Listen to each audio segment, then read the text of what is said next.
Jamaah Islam itu indah yang dirahmati oleh Allah Subhanahu wa taala. Sekarang kita masuk kepada dosa yang mematikan yang ketiga.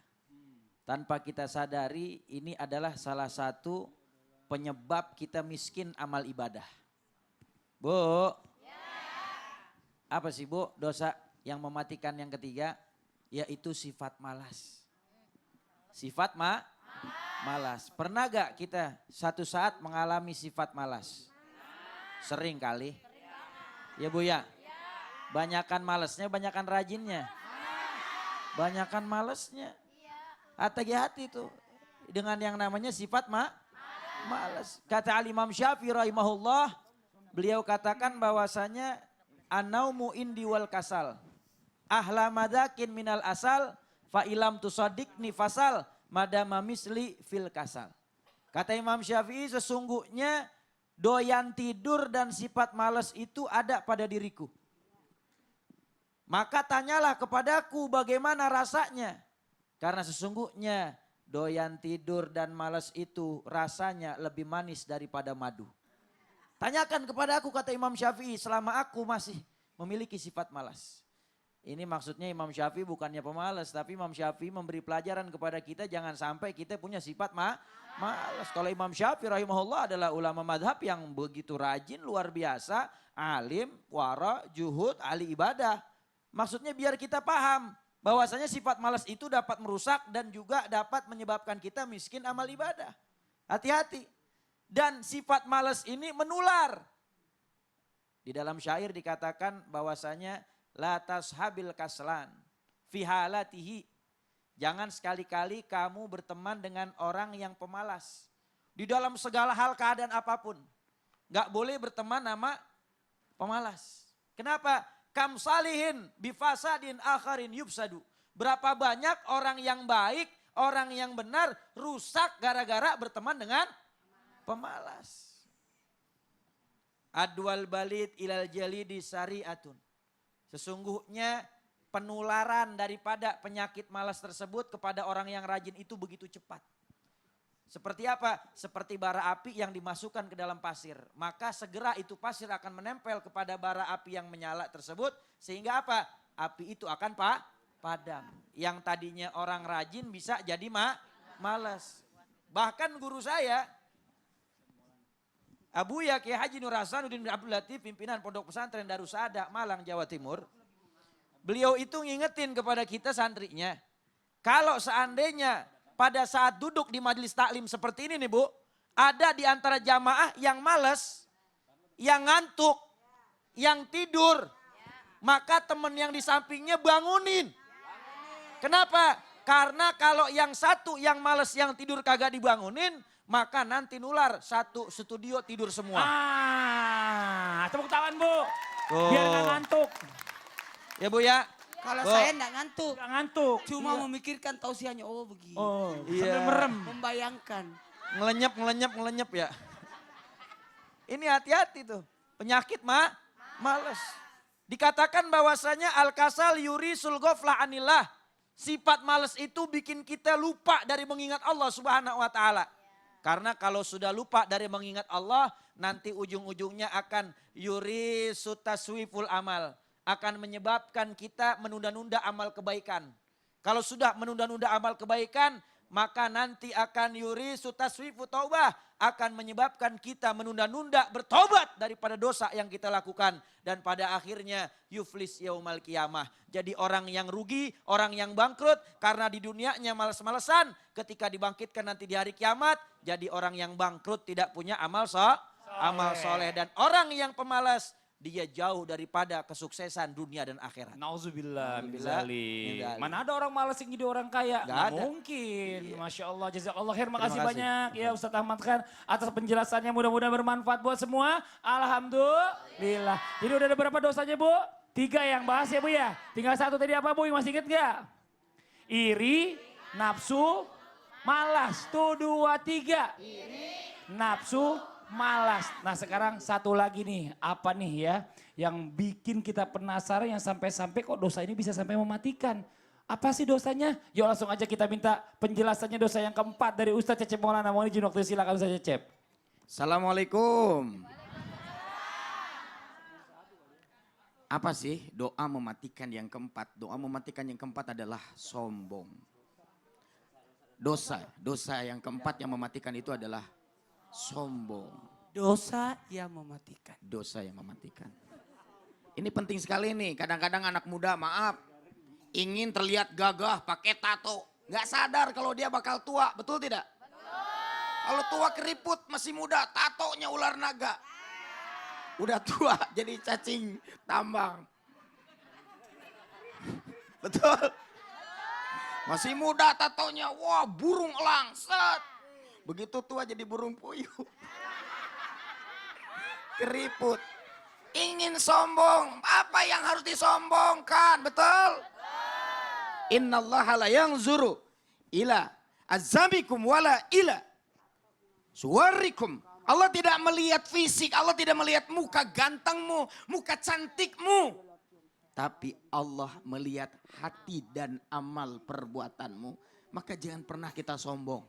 Iblis tuh dikeluarkan dari surga, diturunkan ke permukaan bumi gara-gara sombong, tidak mau sujud sama Adam. Aku terbuat dari tanah, buat apa aku sujud kepada Adam? Sombong.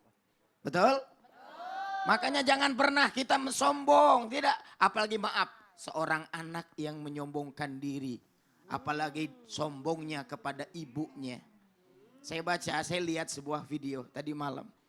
Tentang 4 nenek yang berada di sebuah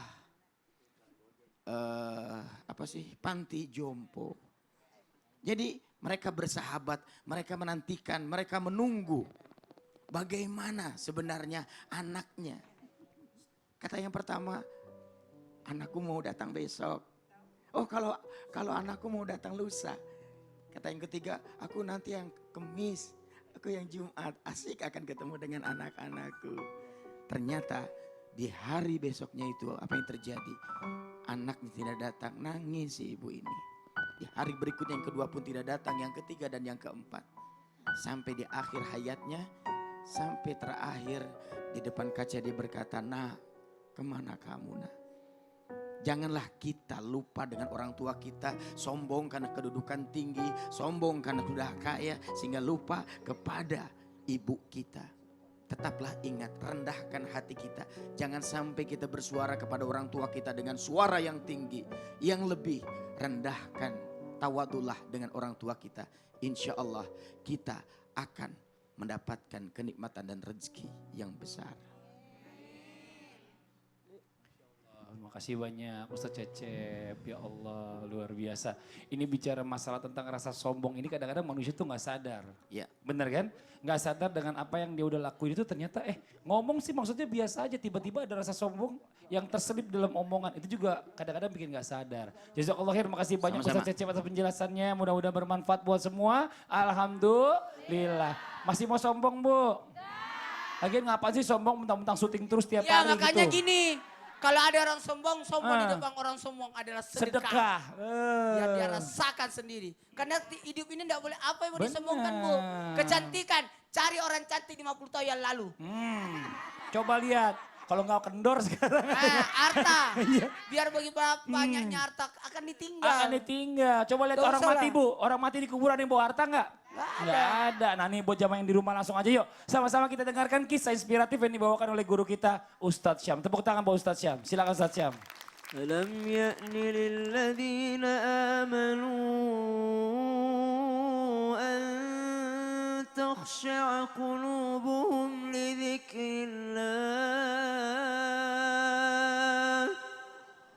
ألم يأن للذين آمنوا أن تخشع قلوبهم لذكر الله وما نزل من الحق. Ayat ini berbicara tentang kekhusyuan seseorang, kekhusyuan hati seseorang menghadap kepada Allah Subhanahu wa taala. Karena jikalau ditanyakan yang paling berpengaruh dalam ibadah seseorang atau kembalinya seseorang kepada Allah adalah hatinya. Bukankah Fudail bin Iyad ketika masih menjadi seorang perampok pada saat itu mendengarkan ayat ini. Alam ya'ni lil ladzina amanu an takhsha'a qulubuhum li dzikrillahi wa ma nazzala minal haqq. Belum tibakah saatnya seorang yang ada iman di dalam hatinya meskipun sedikit, atau seseorang yang mengaku beriman meskipun imannya naik turun, untuk kembali khusyuk hatinya dalam beribadah kepada Allah. Bulan Ramadan sudah masuk hari ke-26. Sudah berapa kali kita menangis dalam tarawih? Bulan Ramadan sudah masuk hari ke-26. Sudah berapa kali kita menangis ketika baca Quran? Sudah berapa kali kita merasakan khusyuknya yang namanya berdoa pada saat berpuasa? Ini sudah hari ke-26. Kapan kekhusyuan dalam hati kita itu akan muncul? Jangan-jangan hati kita telah mati disebabkan dosa-dosa yang telah disampaikan oleh guru-guru kita tadi. Suatu ketika dua orang bersaudara daripada kalangan Bani Israel bertemu di jalanan. Yang satunya adalah seorang ahli ibadah, diceritakan dalam hadis Rasulullah SAW. Dan saudaranya yang satu adalah ahli maksiat. Kata seorang ahli ibadah, saya tidak akan pernah membiarkan saudaraku terus berdosa. Saya tidak akan membiarkan saudaraku terus bermaksiat. Namun ketika ia menegur saudaranya, ada rasa ujub dalam dirinya. Sudahlah, hentikanlah untuk melakukan dosa. Hentikanlah untuk melakukan maksiat. Allah pasti marah kepadamu wahai saudaraku. Kata saudaranya tersebut, untuk apa engkau memperdulikan aku? Apakah engkau dikirim oleh Allah? Apakah memang engkau diutus oleh Allah untuk mengawasiku setiap hari? Tidak wahai saudaraku, tinggalkanlah aku. Keesokan harinya datang lagi ia. Jikalau di hari pertama ia mengatakan dengan ikhlas, di hari kedua sudah muncul yang namanya ujub di dalam dirinya. Saudaraku, bertaubatlah engkau. Bagaimana engkau bisa mendapatkan surga kalau engkau belum kembali kepada Allah Subhanahu wa taala? Kata saudaranya kembali mengatakan, untuk apa engkau mengawasiku? Engkau tidak diciptakan untuk mengawasiku wahai saudaraku. Tinggalkanlah aku akan kembali kepada Allah kalau aku waktunya untuk kembali kepada Allah. Keesokan harinya datang lagi saudaranya yang ahli ibadah mengingatkan. Namun rasa ujub tersebut semakin tinggi di dalam hatinya, mengatakan, saudaraku, sudah, jangan kau berdosa lagi. Lihat abangmu ini tiap hari beribadah. Abangmu ini begini. Sedangkan engkau terus berdosa. Kalau kau begitu terus, Allah tidak akan pernah mengampunimu. Apa katanya? Kalau kau begitu terus, Allah tidak akan pernah mengampunimu. Dalam hadis tersebut diceritakan bahwasanya kisah dua orang bersaudara ini tidak sampai di sini saja, tapi berlanjut urusannya. Drama ini berlanjut hingga sampai di depan Allah Subhanahu wa taala, hingga sampai di hadapan peradilan akhirat nanti. Ketika sampai di akhirat, mereka berdua diadili. Ternyata keputusan Allah Subhanahu wa taala adalah hak prerogatif Allah Subhanahu wa taala. Yang ahli maksiat tadi Allah masukkan ke dalam surga disebabkan di akhir hayatnya dia masih ada keinginan untuk kembali kepada Allah Subhanahu wa taala. Sedangkan Bani Israel yang ahli ibadah tadi Allah masukkan ke dalam neraka karena ketika menegur saudaranya dia memutuskan daripada rahmat Allah. Dia mengatakan Allah tidak akan pernah mau mengampunimu. Kata Allah, siapa engkau yang mengatakan aku tidak akan mengampuni hambaku, padahal aku mengampuni seluruh dosa-dosa, kata Allah Subhanahu wa taala. Yang menjadi masalah kita hari ini, yang kita bahas hari ini, masih maukah kita mendengar nasihat-nasihat? Masih maukah hati kita kembali khusyuk kepada Allah Subhanahu wa taala? Karena sungguh yang dimaksudkan tema kita hari ini adalah ketika dosa tersebut sudah menutup pintu hati kita. Bukankah Allah Subhanahu wa taala menjelaskan dalam Al-Qur'an, khatamallahu ala qulubihim, Allah kunci mati hatinya, Allah tutup hatinya, wa ala sam'ihim wa ala absarihim. Karena ketika hati sudah terkunci, maka telinga itu pun akan tertutup. Biar berapa kali kita ceramah, biar berapa kali kita tausiah, biar berapa kali kita menasehati, tidak akan pernah bisa masuk. Kenapa? Karena hatinya yang sudah tertutup. Wa ala absarihim. Begitu pula dengan matanya, tidak mampu melihat kebaikan-kebaikan lagi daripada orang lain. Yaitu orang yang iri dengki tadi, kemudian orang yang melampiaskan nafsunya dan orang yang malas tadi. Naudzubillahi min dzalik. Masya Allah, jazakallah khair. Terima kasih Sama-sama, banyak Mas Ustaz Fadli. Syam. Ya Allah kisahnya bagus banget ya. Membuka mata kita bahwa nggak ada orang yang merasa dirinya tuh paling bagus, paling baik, paling pinter ya Bu ya. Seolah-olah dia udah pasti jadi ahlinya surga. Belum tentu, kita nggak tahu akhirnya bagaimana. Nauzubillah ya Bu ya. Mudah-mudahan semua deh yang ada di sini nih. Nggak termasuk orang-orang yang seperti itu. Tapi termasuk orang-orang yang akan digolongkan Allah masuk ke dalam surganya Allah. Amin, amin ya rabbal alamin. Buat jamaah yang ada di rumah jangan kemana-mana, jangan pindah-pindah channel. Setelah ini kita masih akan menjelaskan penjelasan dari guru-guru kita. Ada tausiah menarik dari Ustadz Maulana. Ada juga amalan dan doa dari Ustadz Ahmad Khan. Mengenai amalan dan doa ampuh agar kita senantiasa terhindar dari segala dosa dan dapat menjerumuskan kita dari neraka, dalam nerakanya Allah. Serta terhindar dari godaan dan bisikan setan. Jangan lupa siapkan catatannya. Setelah satu ini jangan pindah-pindah channel, tetap di Islam itu Indah. Jamaah. Oh jamaah. Alhamdulillah.